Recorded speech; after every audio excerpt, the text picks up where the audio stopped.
오늘은 이 본문의 말씀을 가지고 베델로 올라가라 이런 제목으로 말씀을 드리겠습니다. 야곱이 답다마람에 있는 외삼촌 집에서 20년 동안 열심히 그렇게 일해서 모은 재산을 끌고 수많은 양떼, 소떼를 몰고 자기 고향으로 이렇게 돌아오는데 세겜 땅을 이렇게 지나다 보니까 풀이 넉넉하고 아주 들판도 널찍하고 여기서 양을 치고 소주를 치면 내가 큰 부자가 되겠다 이런 생각을 가지고 거기에 머물러서 목축을 시작했던 것입니다. 근데 사실은 그래서는 안 돼요. 왜냐하면 이 전에 하나님께 내가 다시 베델에 와서 내가 하나님을 섬기겠다, 예배 드리며 살겠다 서운한 것이 있었어요. 근데 그 신앙생활 하겠다는 그 언약을 뒤로 미루고 내가 부자가 되겠다는 그런 세상적인 욕심으로 세겜 땅에 정착돼서 거기서 세상과 적당히 타협하면서 살아왔던 것입니다. 근데 한 10년쯤 돼서 세겜에서 큰 환란이 일어나게 됐어요. 그게 뭐냐면 자기 딸 디나가 그 동네 세겜 여자들과 어울려 다니다가 세겜 추장한테 강간을 당했어요. 그러니까 그 오빠들이 가만두지 않겠다고 세겜한테 찾아가서 뭐라고 하냐면 거짓말을 해요. 내 동생을 보낼 테니까 너희들 할례를 받아라. 그러면 내가 동생을 보내마. 그러니까 이 세겜 추장이 그 세겜 사람들한테 말해서 전부 할례를 받아요. 근데 그 할례를 받고 나니까 이 3일만 되면은 이게 잘 움직이지 못하거든, 아파서. 그러니까 군대를 타가지고 쳐들어가가지고 칼로 다 세겜 사람을 몰살을 시키고 그들의 재산을 다 뺏어가지고 왔어요. 이게 대사건이죠. 이제 야곱 큰 위기가 닥친 거예요. 부자가 되기는커녕 자기 목숨조차 부지하기 어려운 그런 처지가 됐어요. 그때 하나님은 다급한 그 야곱에게 베델을 올라가라 그렇게 명하십니다. 이 베델은 베델 하나님, 벳집, 엘 하나님, 하나님의 집이라는 뜻이에요. 근데 야곱이 전에 그 형 칼날을 피해서 외삼촌 집으로 도망갈 때 그 광야길을 갈 때 밤이 돼서 거기서 노숙을 하게 됐어요. 돌베기를 베고 노숙을 하는데 꿈속에서 사각다리가 나타나고 천사가 오락내락하면서 그 위에 하나님이 말씀을 하시면서 야곱에게 축복을 하시면서 네가 여기 들어올 때 복을 주겠다. 내가 너와 함께 하겠다. 이런 하나님을 만난 장소예요. 그때 그 하나님을 만난 야곱이 감격을 해가지고 그곳을 베델이라 하나님이 계시는 곳이다. 여기가 하나님이 계시는 곳이구나 하고 베델이라고 이름 지은 곳이에요. 거기 이렇게 그리고 올라가라는 거예요. 네가 처음 하나님 만났던 그 베델로 가라. 이제 그제서야 이 야곱은 내가 하나님 서연을 잊고 이렇게 세겜 땅에 이렇다가 하나님 앞에 매를 맞았구나 이렇게 깨닫고서 세겜 생각을 청산하고 이제 베델로 올라가기 시작합니다. 그러면 오늘은 하나님이 야곱에게 베델로 올라가라 하시는 이유는 무엇인가 한번 생각하면서 은혜를 나누고자 합니다. 하나님이 베델로 올라가라 하시면 세겜 생활을 청산하고 거룩한 베델에 가서 신앙생활을 하라는 것입니다. 하나님을 믿는 성도는 세상에 속한 사람이 아니에요. 거룩한 하나님이 구별된 백성입니다. 여러분들. 여러분들 하나님이 선택한 거룩한 백성이에요. 여러분 이 세겜, 이 세상이라는 이 세겜에는 온갖 범죄가 난무해요. 세상 유혹이 있고 음란이 있고 사기가 있고 거짓이 있고 살인이 있고 보복이 있고 이 세겜 땅은 이러한 죄가 범람하고 있어요. 그런데 성도가 그런 곳에 살다 보면 마음이 상하고 죄를 짓고 환난을 당할 수밖에 없는 거예요. 성도는 어디서 살아야 합니까? 베델에서 살아야 돼요. 하나님의 평안과 진리와 사랑과 믿음과 소망이 있는 거룩함이 있는 베델에 가서 살아야 성도예요. 하나님은 성도가 세상과 세상 죄에서 더불어서 막 때붙여 사는 거 싫어하셔요. 그거와 구별돼서 신앙생활하기를 원하시는 하나님이셔요. 여러분 물고기도 급수대로 산다고 그래요. 깨끗한 1급수에 사는 고기는요 그 버들치, 열보고, 삼천어, 쉬리 같은 것은 일급수에 사는 물고기인데요. 이 일급수에 사는 물고기들은 일급수에서 살아야지 오급수로 가면 어떻게 돼요? 그 오염된 물 때문에 살지 못한다고 그래요. 그와 같이 하나님의 성도가 하나님의 거룩한 일급수에서 살아야지 이 세상 오염 오급수에서 살면 좋지 않다는 거예요. 기뻐하지 않는다는 거예요. 그래서 하나님이 올라가라는 거예요. 거룩하게 살라는 거예요. 베델의 신앙생활을 해야 너희들은 산다는 거예요. 거룩한 삶을 살 수가 있다는 거예요. 여러분 바다 물고기를 보면은 여러분 바다까지 바다 속에 살지만 짠물이 물고기에 배었습니까? 안 배었습니까? 안 배었어요. 왜 그럴까요? 살아있어. 그 안에 생명이 있으니까 안 배요. 성도도 신앙생활을 할 때에 세상에 물들지 않고 순결한 삶을 살 수가 있어요. 그래서 하나님은 세상 세계에서 떠나서 빨리 베델로 가라 그렇게 말씀을 하시는 거예요. 그래서 베델로 올라가라 이라는 거예요.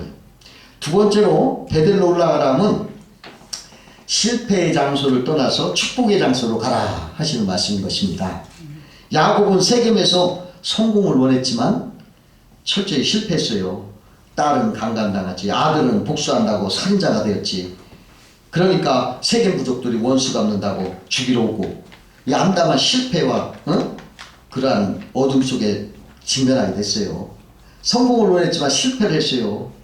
그러나 하나님은 그 실패의 장소에서 주저앉아서 가슴치며 울고 후회하고 나는 이제 실패했다, 이제 망했다 비관하거나 절망하지 말고 베델로 올라가서 축복을 받으라. 베델은 축복의 장소니까 글로 가라 이렇게 말씀하시는 거예요. 여러분 아무리 절망적이고 비관적인 상황이라도 실패의 장소에 머물지 말라는 거예요. 그리고 일어나서 전능하신 하나님의 집을 찾아가라는 거예요. 거기서 예배를 드리라는 것입니다. 야곱이 주님의 말씀에 순종합니다. 그래서 일어나서 베델을 향해 가는데 역사가 나타나요. 그 사면고울에 하나님이 두려움을 주니까 아는 사람도 뭐 개미새끼 한 마리도 야곱을 추격지 못하게 지켜주신 거예요. 하나님 앞에 향해 가는 그 길에는 하나님이 방패가 되어주셔서 지켜주시는 거예요. 우리가 어떠한 절망적인 상황이라도 하나님을 찾고 예배를 사모할 때 하나님 우리의 방패가 되어주시고 어떠한 마귀 역사도 다 막아주시는 걸 꼭 믿으시기 바라요. 여러분 처지가 어떻든지 주님 앞에 달려나오시면 하나님 막아주신다는 거예요. 하나님께서 임재하시고 하나님이 축복해 주신 그 베델 글로 가라는 거예요. 그러면 거기에서 축복을 주신다는 거예요. 여러분 하나님이 임재하시는 그러한 베델은 엄청난 축복이 임하는 곳이라는 걸 여러분 믿으시기 바라요. 그래서 세상에서 환난당한 자, 실패한 자, 병든 자 어떤 사람도 하나님을 찾아오면 복을 받고 회복하는 것입니다. 베델 그것은 하나님의 집이라고 했는데 이게 뭐를 의미합니까? 교회를 의미하고 이것이 바로 예수님을 말하는 거예요. 예수님은 하나님의 성전 아닙니까? 예수님이에요. 우리가 예수님을 믿고 영접하면 우리는 어떠한 절망에서도 회복되고 엄청난 복을 받는다는 거예요. 여러분 이걸 꼭 아셔야 돼요. 예수님께서 자기 고향 마을에 갔을 때 거기서 말씀을 증거했어요. 그러니까 동네 사람들이 자기 마을 사람들이 예수님 자기가 어릴 때부터 우리랑 같이 크던 사람인데 왜 엉뚱한 말 하냐 하면서 그 말을 믿지 않아요. 그리고 막 배척을 합니다. 그럴 때 예수님이 뭐라고 말씀하면 안타까워서 이스라엘에 많은 과부가 있었지만 엘리야를 영접해서 복을 받은 사람은 사렙과 과부 한 분뿐이었다. 그리고 이스라엘에 많은 문둥병자가 있었지만 엘리사의 치료를 받을 수 있던 사람은 오직 나만 장군뿐이었다. 이런 말을 해요. 이 말씀은 무슨 말씀입니까? 엘리야를 영접하고 엘리사를 영접한 사람이 이런 복을 받는 것처럼 내가 엘리야와 엘리사 같은 능력의 하나님의 종인데 나를 영접하면 사렙과 과부처럼 그런 기적을 보고 나만 장군처럼 그런 축복을 체험한다는 그런 말씀을 비유적으로 말씀하신 거예요. 여러분 사렙과 과부가 3년 6개월 동안 비가 안 와서 이제 버티다 정말 다 톡톡 털어 먹고 다 나머지 마지막 한 움큼의 밀가루하고 마지막 남은 기름 한 방울 떨어뜨려서 떡을 만들어서 이제 자기 아들과 자기가 먹고 죽으려고 했어요. 그만큼 어려움 처했었어요. 그런데 거기에 엘리야가 나타납니다.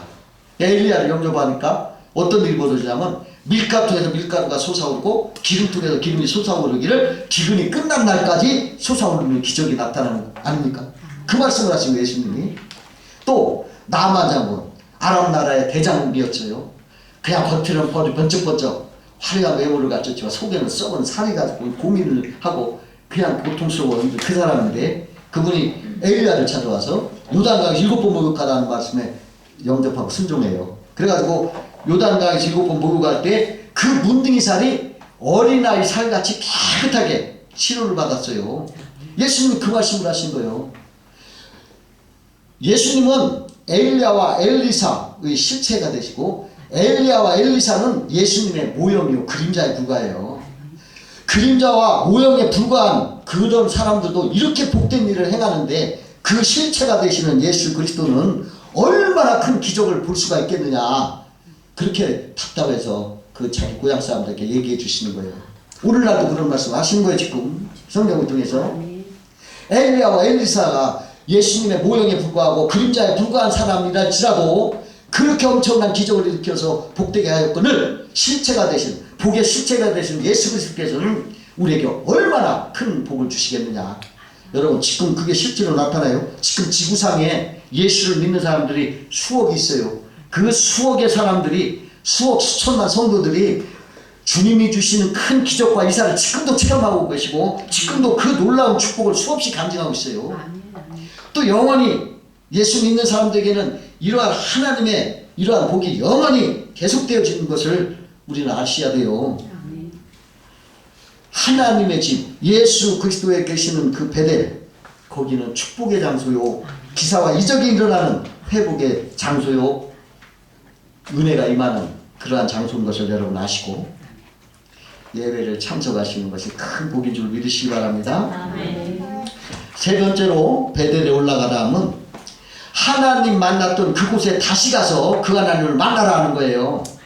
야곱이 처음 주님을 배웠을 때 얼마나 감격했는지 그냥 마음이 뜨거워서 그냥 거기 하나님이 계시도다 하나님 여기 계시도다고 막 돌에다가 막 기름을 붓고 내가 돌아와서 여기서 내가 예배 생활하며 11조를 드리겠습니다 하고 막 서운했던 그런 뜨거운 마음이 있었어요. 그 순수하고 뜨거운 신앙의 감격이 오랫동안 지내는 동안에 이제 그것이 식어지고 떨어지게 돼서 이제 세상을 따라 흘러가면서 세상과 타협하면서 세겜에서 살다가 큰 환난을 당했던 거예요. 그러나 이제 하나님은 야곱아 베델로 나가라, 처음 그 신앙을 다시 만나라는 거예요. 그 은혜를 지속하라는 거예요. 처음 신앙을 회복하라는 거예요. 잃어버린 찬송을 다시 찾으라는 거예요. 예배로 다시 뜨겁게 처음 사랑을 다시 회복하라, 그렇게 말씀하시는 거예요. 베델로 나가라는 것은 그 처음 신앙을 잃어버리고 그 하나님의 감격을 다 쏟아버리고 이제 메마른 가지처럼 빼짝 영혼이 말라가지고 메말라진 그 영혼을 다시 찾아가서 회복하라, 그런 말씀을 하신 거예요.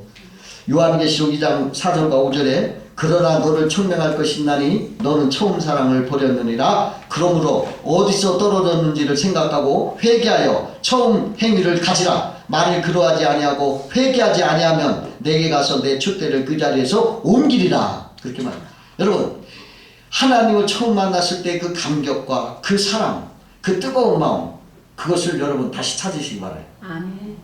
다시 주님 앞에 올라와서 애써 힘써 기도하세요. 성령 충만을 받으세요. 아멘. 이 은혜가 자꾸 떨어지는 내려가는 신앙을 가지면 예수님이 전에 비유했죠. 강도 만나요. 그래가지고 거반 죽게 되는 거예요. 우리는 다시 세겜에서 베델로 올라가야 돼요. 아멘. 말씀을 다시 붙잡고 뜨겁게 하나님을 부르짖어야 됩니다. 아멘. 기도해야 돼요. 바로 이렇게 하라는 거예요. 베델로 올라가라. 네 번째로 베델로 올라가시면 더 이상 무가치한 허송세월 하지 말고 가치 있고 뜻있는 생애를 살라, 그 소리예요.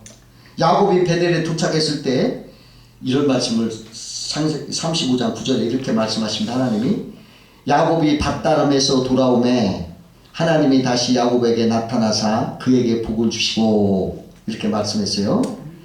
여러분 여기에 보니까 세겜 말이 없잖아요. 밧다람에서 돌아왔대요. 아니 세겜에서 10년 동안 살았는데 그 10년 동안 살았던 는 거기 기록하지 않았어요. 왜? 기록할 필요가 없는 무가치한 행동이기 때문에 기록조차 없었어요.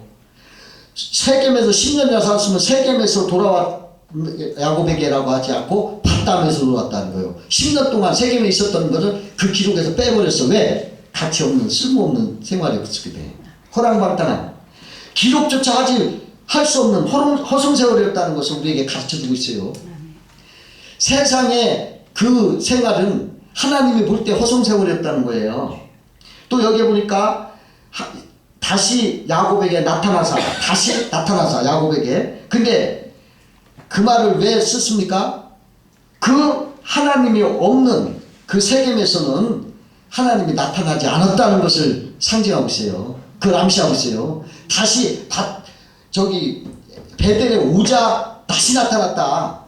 세겜에서는 나타나지 않았다는 것을 우리에게 가르쳐주고 있어요. 우리가 베델로 올라오야 하나님이 우리에게 나타나신다는 거예요. 예? 저기 허송세월하는 세상 생활은 하나님이 나타나지 않는다는 것을 말하는 거예요. 여러분 우리가 세상에 속하면 그건 무가치한 삶으로서 허송세월이에요. 하나님이 그걸 허송세월로 생각하시는 거예요. 그래서 세상에 속한 삶은 하나님이 나타나지도 않는 캄캄하고 무의미한 삶이라는 거예요. 그러니까 여기서 떠나서 빨리 보람있고 가치 있는 베델로 가라. 여러분 탕자가요 아버지를 떠났을 때 어떻게 됐어요? 허랑방탕하면서 거기서 기근을 만나고 또 남의 집 돼지치는 천한 일꾼으로 치기 위해서 거기서 돼지가 먹는 쥐염 열매조차 먹지 못하는 그런 것이 무슨 가치가 있어요? 무가치한 생활 아닙니까? 그러나 그가 거기서 회개하고 돌아오니까 어떤 일이 됐어요? 가치 있는 사람이 됐어요. 다시 둘째 아들을 회복했어요. 그리고 복된 삶을 살았어요.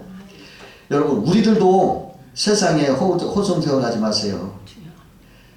그거 아무 무가치한 생활이에요. 하나님을 찾으세요. 베델을 찾아 올라가세요. 거기에서 보람있고 가치 있는 참된 삶이 되는 거예요. 신앙생활 여러분 참된 삶이요 가치 있는 삶이에요. 신앙생활 없는 세상 삶 아무 가치 없는 허송세월 나중에 후회만 남기는 하나님이 기록조차 하지 않는 그러한 무가치한 삶인 걸 여러분 아시고 베델로 올라가라.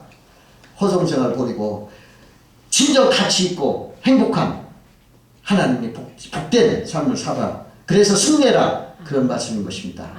여러분들도 베델로 올라가시길 주의 이름으로 축원합니다. 기도하시겠습니다.